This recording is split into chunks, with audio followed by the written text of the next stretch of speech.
season awards now has kind of been Cade Cunningham will be eligible for NBA awards after the NBA and union agreed both would be allowed to bypass the 65 threshold for eligibility. While Luka and Cade had the rule waived, Anthony Edwards filed a petition to an arbitrator to become eligible himself and was denied. Edwards' agent released the following statement about that decision. He said, quote, "For me personally, I'm a bit confused at the clemency for Cade, who missed time for something that happened on the court, and not Ant, who missed time for an infection. But ultimately, you already know Ant isn't tripping over it at all. He was mad he didn't get to 65, but not because he missed out on awards. He was mad because it meant he didn't get to play in all 82, which is what he always tries to do for his teammates and his fans. You know, the only thing he wants is a ring," end quote. So is the decision that was handed down by Luka for Luka and Cade, and now ultimately Anthony Edwards, is it fair, Stephen A? I think it's fair, me personally. And let me say this about Ant-Man and stuff like that. That's not the only thing he wants. Ant-Man's coming for it all. He wants a league MVP. He wants championships. He wants it all. And damn it, he's going to deserve it because he's one of my favorite top 2 players to watch. I love him to death. I just truly do. Having said that, here's what I love about it, Big Perk. Cade Cunningham had the partially collapsed lung. All right? Luka Doncic, clearly the hamstring injury is something that has plagued him. We know it's not. It's a legit injury. I love the fact that this has been probed, that it was looked into, and the NBA made alterations to it. That's what I love. I think in concert with the Players Association, if I remember correctly. My point is, those things are important.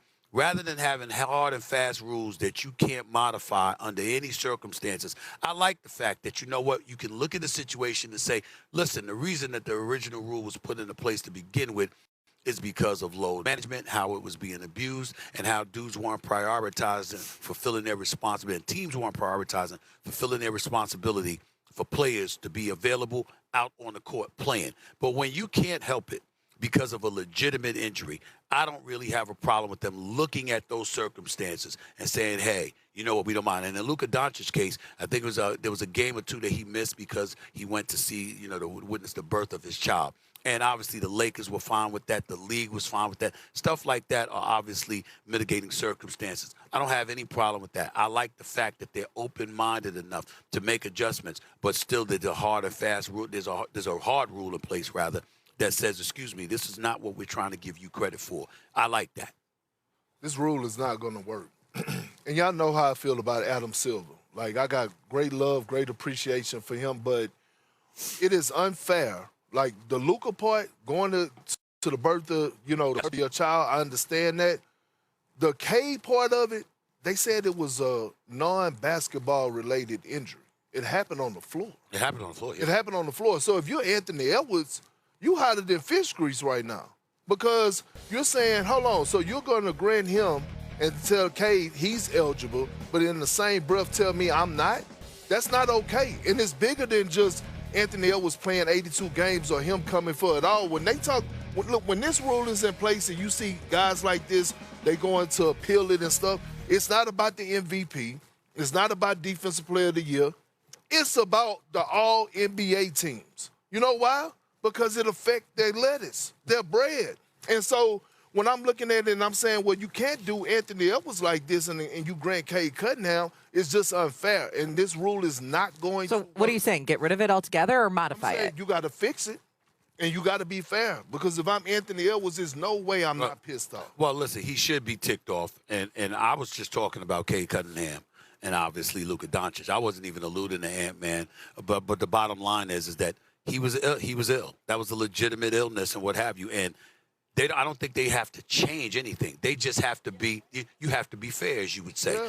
Anthony Edwards he should have been eligible as well, based on this, period. I mean, Shay, they said that the injury of Cade was non-basketball related. It happened on the basketball. Yes. I think, and I don't know, I think the difference was Luka and Cade were 1 game away, where Anthony Edwards was, I believe, 4 games away. That's not a huge difference, but it is some, right? It is some bit of a difference. Yeah, but what Perk is saying is they're saying that if you're going to say Cade Cunningham was a non-basketball thing, that doesn't make any sense when we saw it happen on the basketball court. If you're willing to make modifications based on something that clearly happened on the basketball court while saying that, it didn't happen, it was a non-basketball injury, that makes no sense. We all saw when the injury occurred. It was during a game. It's when it happened. You understand? As he was going for a loose ball and he collided with an opponent.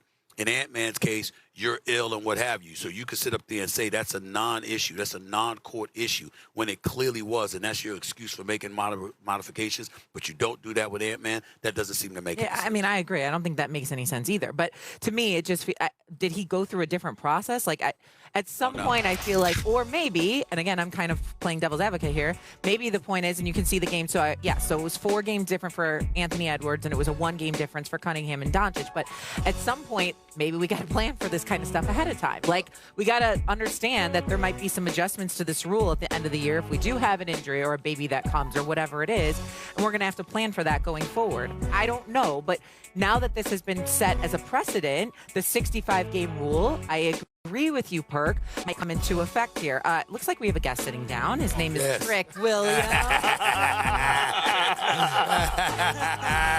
I think Trick is dedication, baby. Trick is still getting mic'd up, so we're gonna wait a second for him to get all situated, and then he can dive into this conversation with us, you guys. But anyways, the point is, now that this has become a thing where you can appeal the 65-game rule, I don't know that it carries the same amount of weight. Right, and here's the thing, though. Luka and Anthony Edwards are represented by the same agency, basically. Bill Duffy. And so, again, the process was the same. It's just something that you have to fix. And it comes down when you're talking about all NBA teams. Mm-hmm. And that's the part I hate as a voter. Like, I don't want to be the one to be the decision maker of affecting somebody's pockets. Right. That's another thing that I feel like we need to change, because as we have votes, it's a massive difference when a guy making. Well, let me ask you this question: who do you think should affect somebody's pockets? What you mean? I'm saying in terms of like you said, in terms of our votes and it having an effect on the pockets of the cap because you could or couldn't get in the award or whatever. Who do you think should be making that call about affecting the player's pocket? Because I'm here to tell you, I can't trust the players to do it because the objectivity ain't there. So where's the objectivity coming from? I'm not volunteering for it. I'm not saying you should or would. I'm saying somebody got to do it. Somebody got to do it now. Somebody got to look at it objectively and say, yo, this ain't about feelings. This is about facts. And what's the deal? Somebody got to do it. Now, I'm telling you this. I ain't volunteering, but I ain't running from that assignment. If cats go, listen, if you have an obligation to play by the rules, make yourself available to do such and such. I can't trust the players to be objective enough about the players. As well they shouldn't. You gonna always ride with your peeps. You're supposed to. You understand? That ain't our job, but that's theirs. Right. Let's bring in Trick Williams. Hi, Trick. How are you? Live 7 o'clock in the morning. Let's talk about early it. in the morning. He's still got his coat. He's ready to go. I know you're tapped into all this as well. And now there's a situation with the 65-game rule. Right. Cade and Luka, they're eligible for postseason awards. Anthony Edwards not. What's your thoughts? Yeah, man, and I hear Stephen A. Smith. He say it ain't about feelings, it's about facts. But come on, man, Luka Doncic, man. Let's have some mercy on the brother, man. Well, we are. They did. They changed it. They didn't let him. You know what I mean? And I agree with that, man, because look what everything he's done for the Lakers. Right. Me personally, I'm a LeBron guy. You know what I mean? No offense, Big Perk. I watched you back in the day. But I'm a LeBron guy. Anything we can do to get the Lakers rolling, that means that Luka can get an award. Let's give him an award. Let's at least put him in the bid for the award. I mean, come on. This is about fandom. Look at you, Trick, over there. It's all right. It's all about his fandom. All right, let's go to